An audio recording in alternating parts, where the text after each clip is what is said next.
ఫిబ్రవరి 7వ తేదీ హైదరాబాద్ లో జరిగే 1,00,000 డప్పులు 1000 గొంతులు కార్యక్రమం జయప్రదం చేయాలని కోరుతూ ఒంగోలు అంబేద్కర్ భవన్లో పోస్టర్ విడుదల కార్యక్రమం నిర్వహించారు. ఎంఆర్పీఎస్ అధ్యక్షుడు మున్నంగి నాగరాజు మాదిగా పోస్టర్ను ఆవిష్కరించారు.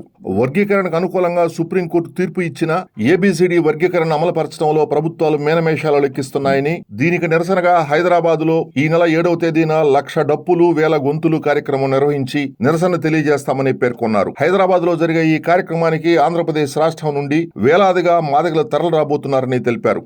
ఈ కార్యక్రమంలో ఒంగోలు నియోజకవర్గ ఎంఆర్పీఎస్ ఇన్ఛార్జి తిరువీధి బాబురావు మాదిగా, ఎంఆర్పీఎస్ నగర అధ్యక్షుడు ప్రభుదాస్ మాదిగా, పూనూరు రామారావు మాదిగా, కోడూరి ఆదాం మాదిగా, గద్దల రమేష్ మాదిగా, రాయపాటి సుబ్బరావు మాదిగా, ఖమ్మంపాటి రాజీవ్ మాదిగా, మత్తాల రవి మాదిగా పాల్గొన్నారు.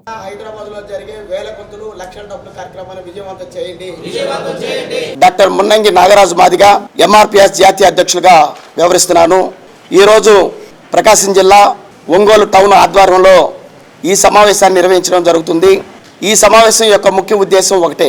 ఫిబ్రవరి 7వ తారీఖున 1000 గొంతులు 1,00,000 డప్పుల కార్యక్రమాన్ని, ఈ ప్రపంచంలో అతిపెద్ద సాంస్కృతిక ఉద్యమాన్ని నిర్వహించాలనే ఉద్దేశంతో, అలాగే మాదిగ జాతి చిరకాల ఆకాంక్ష ఎస్సీ వర్గీకరణను ఈ ప్రపంచానికి తెలియజేయాలి. అలాగే తెలంగాణ రాష్ట్రంలో ఉండబడినటువంటి కాంగ్రెస్ ముఖ్యమంత్రి రేవంత్ రెడ్డి ప్రభుత్వానికి మాదిగ జాతి ఆకాంక్షను, మాదిగ జాతి సింహమైనటువంటి దండోర డప్పు ద్వారా తెలియజేయాలన్న ఉద్దేశంతో 1000 గొంతులు 1,00,000 డప్పుల కార్యక్రమాన్ని పద్మశ్రీ అవార్డు గ్రహీత గౌరవశ్రీ మందకృష్ణ మాది గారు పిలుపునివ్వడం జరిగింది. ప్రధానంగా ఈ ప్రపంచంలో ప్రతి కులానికంటూ వారికి సంబంధించి ఒక ప్రత్యేకమైనటువంటి సాంస్కృతిక వాయిద్యాలు అనేవి ఉన్నాయి. మరి ఈ ప్రపంచంలో కావచ్చు, ఈ దేశంలో కావచ్చు, ఆయా కులాలకు ఉండబడినటువంటి వారి సాంస్కృతిక వాయిద్యాలు అనేవి బహుశా ఈ ప్రపంచంలో కానీ ఈ దేశంలో కానీ వారు ప్రదర్శించినటువంటి సాంస్కృతిక ప్రదర్శనలు అనేవి వందల సంఖ్యలో, వేల సంఖ్యలో మాత్రమే ఇప్పటి వరకు జరిగినట్లు మనకు స్పష్టంగా ఆధారాలు కనిపిస్తున్నాయి.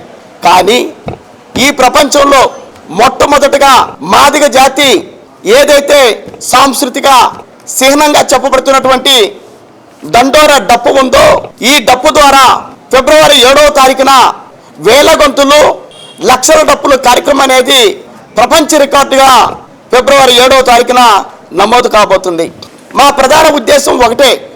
ఆంధ్రప్రదేశ్ ముఖ్యమంత్రి వర్యులు నారా చంద్రబాబు నాయుడు గారు ఎన్నికలకు ముందే మేము అధికారంలోకి వస్తే వర్గీకరణ చేస్తామని చెప్పేసి స్పష్టంగా మాట ఇచ్చారు. ఆ మాట కట్టుబడి వెంటనే వర్గీకరణ ప్రక్రియను వేగవంతం చేసే దానిలో భాగంగా రాజీవ్ రంజన్ మిశ్రా గారిని కమిషన్ను ఏర్పాటు చేయడం, ఆ కమిషన్ 13 నియోజకవర్గాల్లో తిరగడం, మరలా కమిషన్ ప్రభుత్వానికి నివేదికను అందజేసే అవకాశం స్పష్టంగా కనిపిస్తుంది.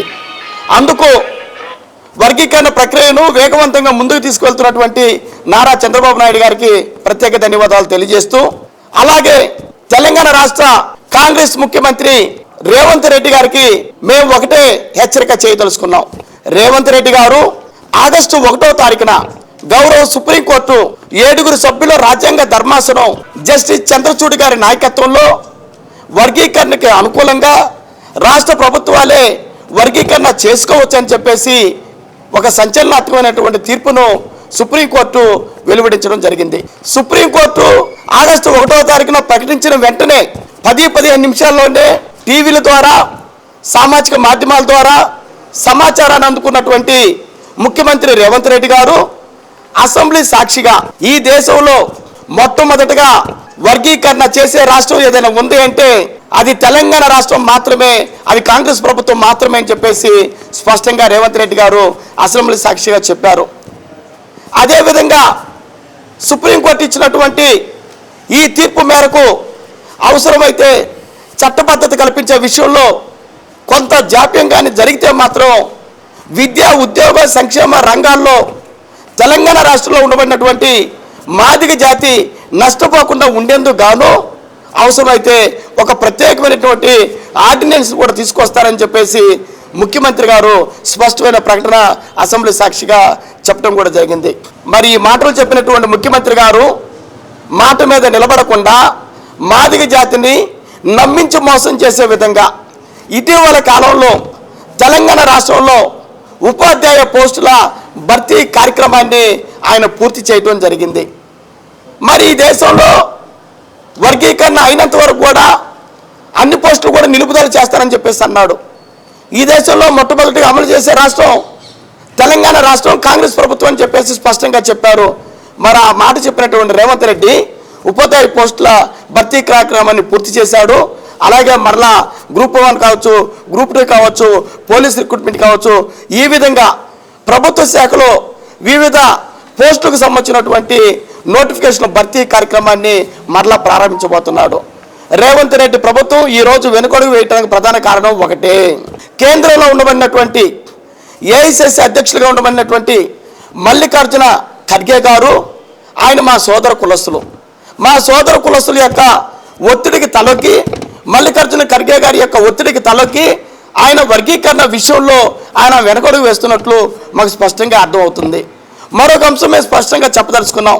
అలాగే తెలంగాణ రాష్ట్రంలో ప్రస్తుతం మంత్రివర్గంలో ఉండబడినటువంటి వారు, అలాగే ఎమ్మెల్యేలుగా ఉండబడినటువంటి వాళ్ళు, మా సోదర కులస్తులు, మా మాల సామాజిక వర్గానికి సంబంధించినటువంటి డిప్యూటీ సీఎంగా ఉండబడినటువంటి మల్లు భట్టి విక్రమార్క గారు, ఆయన యొక్క ఒత్తిడికి తలొక్కి, అలాగే ఆయన సోదరుడు మల్లు రవి గారి ఒత్తిడికి తలొక్కి, అలాగే వేల కోట్ల రూపాయలకు అధిపతులైనటువంటి గెడ్డం వినోద్ గారు, గుడిసెల వినోద్ గారు, ఆయన ఎమ్మెల్యేగా ఉన్నారు. వారి సోదరుడు వివేక్ గారు ఎమ్మెల్యేగా ఉన్నారు. వివేక్ గారి కొడుకు ఎంపీగా ఉన్నారు. అంటే ఒకే సామాజిక వర్గానికి సంబంధించినటువంటి మా మాల సోదరులు తెలంగాణ రాష్ట్రంలో చట్టసభల్లో ఉండటం చేత మాలల యొక్క ఒత్తిడికి తలొగ్గి ఈరోజు రేవంత్ రెడ్డి గారు వర్గీకరణ విషయంలో వెనుకడుగు వేశాడని చెప్పి ఈ సందర్భంగా మేము తెలియజేస్తున్నాం. కాబట్టి వర్గీకరణ విషయంలో ఒక స్పష్టమైనటువంటి ప్రకటన చేసి వెంటనే చట్టబద్ధత కల్పించాలి. చట్టబద్ధత కల్పిస్తే ఆ రోజు మీ ప్రభుత్వానికి మాదిగ జాతి మోగించే దండోర డప్పు శబ్దం విజయోత్సవ శబ్దంగా రేపొద్దున మారబోతుంది. కానీ ఫిబ్రవరి 7వ తారీఖు లోపు మీరు కానీ వర్గీకరణ విషయంలో నిర్ణయం కానీ తీసుకోకపోతే ఫిబ్రవరి 7వ తారీఖున వేల గొంతులు లక్షల డప్పులు కార్యక్రమం అనేది కాంగ్రెస్ ప్రభుత్వానికి తెలంగాణ రాష్ట్రంలో చావు డప్పుగా మారబోతుందని చెప్పేసి ఈ సందర్భంగా మేము తెలియజేస్తున్నాం. రేపు ఫిబ్రవరి 7వ తారీఖు జరిగే కార్యక్రమం లక్ష డప్పులు వేలాది గొంతులు కార్యక్రమం నుంచి ఈ ఒంగోలు హెడ్ క్వార్టర్ నుంచి మేము దాదాపు ఒక 100 పైచిలుకు డప్పులు ఇక్కడ నుంచి తీసుకెళ్ళటం జరుగుతుంది. ఈ నేపథ్యంలో ఒక 2 బస్సులు, ఒక 4 కార్లు కూడా మేము మాట్లాడటం జరుగుతుంది. ఇక్కడ నుంచి దాదాపు 150-200 మధ్యలో నుంచి జన సమీకరణ కూడా ప్రతి మనిషి డప్పు తీసుకొని రావాలని కూడా మేము చెప్పడం జరిగింది. ప్రతి గ్రామంలోకి వెళ్ళి మేము ఈ డప్పు కార్యక్రమాన్ని అన్న కృష్ణ ఏదైతే తలపట్టాడో ఆ కార్యక్రమాన్ని విజయవంతం చేయడానికి మా అంత ఖుషిగా మేము ఇక్కడ వర్క్ చేయడం జరుగుతుంది. ఏదైతే అన్న ఆదేశాలు ఉందో ఈరోజు ఇక్కడికి జాతీయ అధ్యక్షులు మున్నంగి నాగరాజు అన్న గారు రావటం చాలా ఆనందకరంగా ఉంది. ఎందుకంటే ఆయన ప్రతి జిల్లా తిరుగుతున్నాడు. రాత్రి నాతో మాట్లాడటం కూడా జరిగింది. ఈ విధంగా ప్రభు అంటే కంపల్సరీగా మీరు వస్తారంటే మీ రావటం ఇక్కడ చాలా మొబిలైజ్ అవుతుంది. అందుకని మీరు రావటం ఇలా చెప్తే వీళ్ళందరూ కూడా మన టౌన్ కమిటీ నుంచి చాలామంది యువకులు కూడా ఇక్కడ రావటం జరుగుతుంది.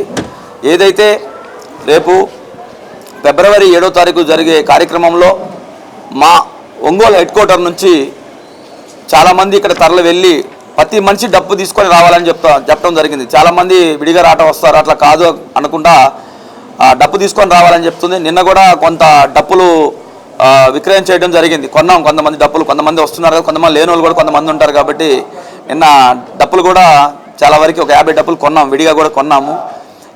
ఇంకా ఎక్కువ సంఖ్యలోనే డప్పులు కావాలని చెప్పి కూడా చాలామందితో మాట్లాడటం జరిగింది. వాళ్ళు కూడా మీ టౌన్ కమిటీకి కంపల్సరీ మేము సహాయం చేస్తామని చెప్పడం కూడా జరిగింది. ఇప్పటికైతే బస్సులు అయితే రెడీ చేస్తున్నాం, వెహికల్స్ రెడీ చేస్తున్నాం. ఇక జన సమీకరణ డప్పుల వ్యవహారం అంతా నేను బాబన్న గారు చూస్తూ ఉన్నాం. ఇక్కడ ఏదైతే అన్న ఏదైనా చేపట్టిన కార్యక్రమం ఏదైతే ఉందో హెడ్ క్వార్టర్ నుంచి భారీగా డప్పులు తీసుకొని తరలి వెళ్ళి అక్కడ విజయవంతం చేయాల్సిందిగా మేమంతా కోరుకుంటున్నాం. అంతా మొబిలైజ్ చేసుకొని ఏదైతే ఉందో ఈ అవకాశం ఇచ్చిన జాతీయ అధ్యక్షులు మున్నంగి నాగరాజు గారికి కృతజ్ఞతలు తెలుపుతున్నాను. ఈ రోజున రాష్ట్ర జాతీయ అధ్యక్షుడు రాష్ట్రంలో తిరిగే భాగంగా మా జిల్లాకు వచ్చి మా హెడ్ క్వార్టర్లో ప్రెస్ మీట్లో పాల్గొన్నందుకు ఆయనకి ధన్యవాదాలు.